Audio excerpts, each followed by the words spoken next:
What cheer, pig friends?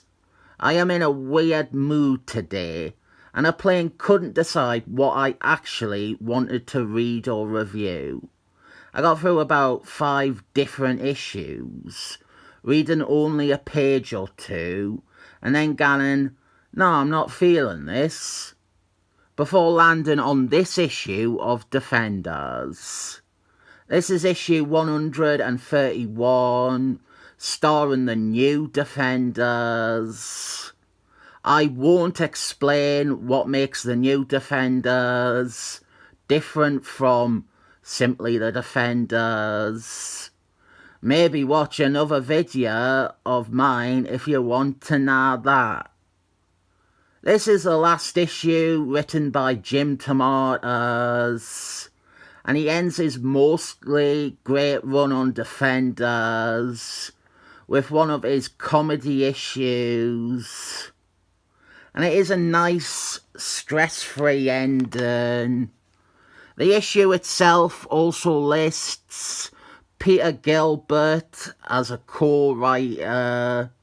He will be taking over the series with the next issue. And I think I have worked out what we have here in terms of who wrote what. DeMatteis plotted the issue, and he wrote a first draft. Then he decided he was leaving the title before it was finalised. And so Peter Gilbert basically polished off a mostly complete script, and he inserted 1 or 2 little bits himself, probably got rid of some other bits. He finished it off. I am not a fan of Peter Gilbert's writing or his run on Defenders, but maybe if they had paired him with DeMatteis, they could have been a good writing duo. We have a rather basic bitch plot and a basic bitch bad guy, a pathetic scientist who is desperate to give his pathetic son superpowers derived from an animal, and he has failed every step of the way.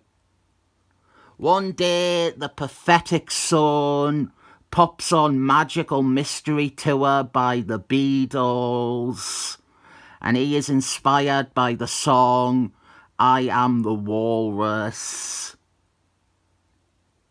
I did consider doing a cutaway to me badly singing a bit of I Am the Walrus, but it's really only funny when it is whiny emo that I am ruining. Although one of me 80s emo bands, Grey Matter, they did a pretty weak cover of I Am the Walrus.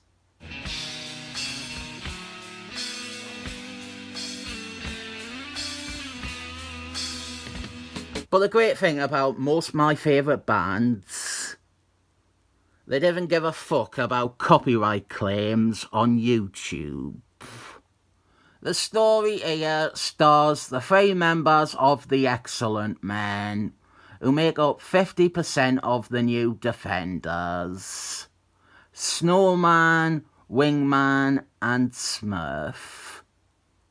I do always wonder how much of my distaste for the new Defenders is because most of their comics are written by Peter Gilbert.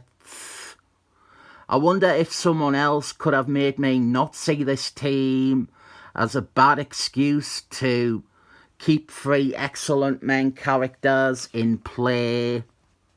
Oh, here is a bit of homophobic comedy where Snowman pretends to be gay. Peter Gilbert wrote that, obviously. And what is sad is that the current generation of Twitter idiots, they will again point to this as evidence. Snowman is and always was gay. When the attitude here is that Snowman is joking, and it isn't some deep cry for help with discerning his sexual identity. Then we have Frogman. Of course we have Frogman. The fantastic, the fabulous, the flabby Frogman.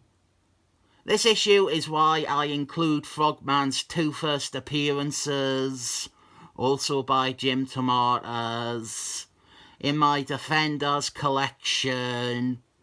I always saw Frogman as a silly Defenders type of character, even though this here is the only Defenders story he is ever in.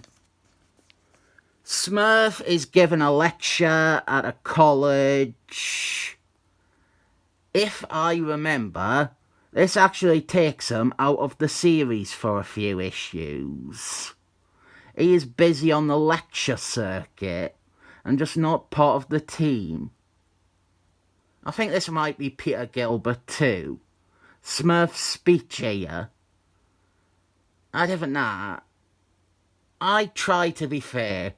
I'm not just going if something is good, then Jim DeMatteis wrote it, and if something is bad, then Peter Gilbert wrote it.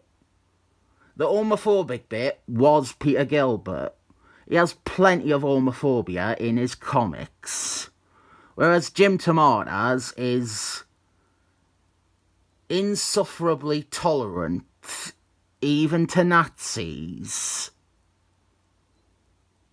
Yeah, this doesn't quite feel like Jim DeMatteis' writing here. Maybe it was, and then Peter Gilbert tweaked it. But honestly, I think I am the only one who really cares about the minute credit when it comes to issues with two writers listed. Frogman shows up at Smurf's college lecture and he wants to impress him because Frogman wants to join the new Defenders. Poor Frogman is met with awkward silence, as he often is. This scene here, we have a cutaway subplot bit with the rest of the team. This is totally Peter Gilbert. Not an iota of Jim DeMatteis in this scene. We get to see Moongarden in a bathing suit. That is good. But we also have Peter Gilbert wasting no time in his plans to carry out a controlled demolition on Moongarden, with him straight away implying that the only reason Wingman and Snowman have a crush on her is because she is mentally controlling them too. Bullshit. It was a cute joke when Jim DeMatteis was writing it. They both fancied her, and they would think verbatim the same thoughts about her. It was a little gag. It wasn't a fucking setup to say that she was manipulating them mentally. It's the same with Daredevil. It makes sense that these characters would be drawn to Moongarden. She is this beautiful, confident goddess. She's like an exotic alien to them. Wingman and Snowman haven't ever met anyone quite like Moongarden before. It makes sense that characters fancy Moongarden, especially before they find out that she's not a very nice person. So the walrus attacks. You're not meant to take the walrus serious. And he is barely even treated as an actual threat to anyone. He does have some walrus powers, and they can be used quite effectively, like here, but the guy is untrained and untested. He is not meant to be taken seriously. The excellent men, they mostly struggle because, like any reader, they didn't take him seriously either. So, obviously, it is up to Frogman to save the day. And Frogman, this page here looks like a hostess advert. The colours and the layout, the red at the bottom right with Wingman. But there's no Twinkies or fruit pies or moonshine to be found anywhere. So Frogman, he beats the walrus, and with Frogman's victory comes his dad to tell him off and ruin his moment in the spotlight. It is a harmless issue. No animals were harmed during the making of this issue. But I didn't think this is an issue that is a high point of Jim DeMatteis' run on Defenders. Far from the eyes of issue 95. But it's good for a nice breezy read on a day when your mood is a bit picky. I might surprise you by saying it is also not the high point of Peter Gilbert's run on Defenders. The next issue, his first one all by himself, is actually pretty good. A very misleading opening salvo from Peter Gilbert.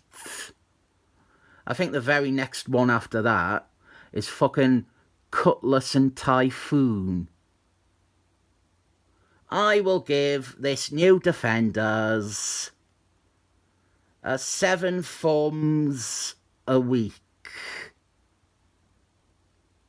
It's meant to be like 8 days a week because of the Beatles. I didn't think they had any songs with the word 7 in the title.